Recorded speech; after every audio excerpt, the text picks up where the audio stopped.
All right, let's go over some things that were said in today's court hearing that are very important. First, Brian's apartment was so clean, there was nothing there that would have been of evidentiary value. Like, nothing was there that would have been good evidence for the case. The car, same thing. Another thing that was said was that Brian went upstairs. Targets were Maddie and Kaylee. Not Kaylee as being the target, but Kaylee was there. So Maddie was the target. And because Kaylee was there, she also was unalived.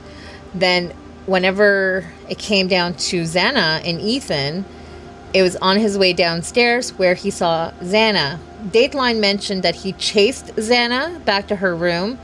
That was not stated today, but it was stated that when he went back downstairs, he spotted Xana and then unalived her.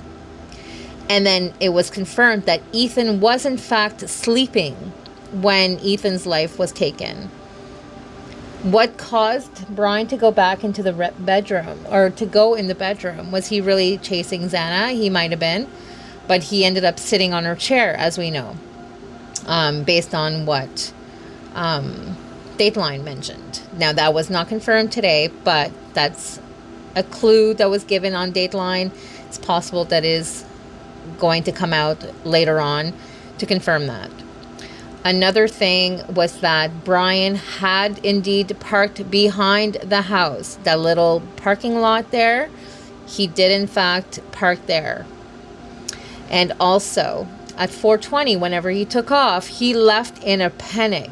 So he left and he almost lost control leaving. As we saw on the Dateline special, whenever the car was speeding off, he almost lost control, supposedly, at that point, and then took all the back roads, as we know. What else was said? The weapon was actually never found, so the fact that the judge did mention the knife was just, I'm not sure. We still don't know that.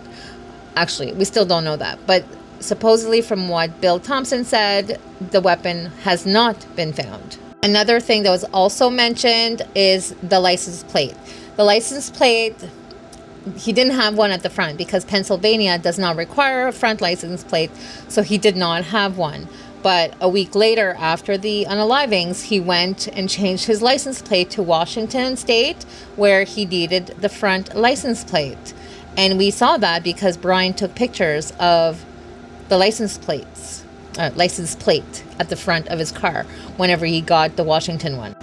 Another takeaway on this was that the prosecution did not know why or if he had gone in there to do all four. Whether or not he actually just went in there to do Maddie and Kaylee, or just Maddie and ended up with collateral, I guess. Wow. And then I have to point out that Bill Thompson cried when he was reading the victims' names. He cried, and I felt his emotion when he cried, so I really empathize with him. It's been a long 2.5 years. I do believe that Bill Thompson has done his job correctly. Can I say the same for Brett Payne? No.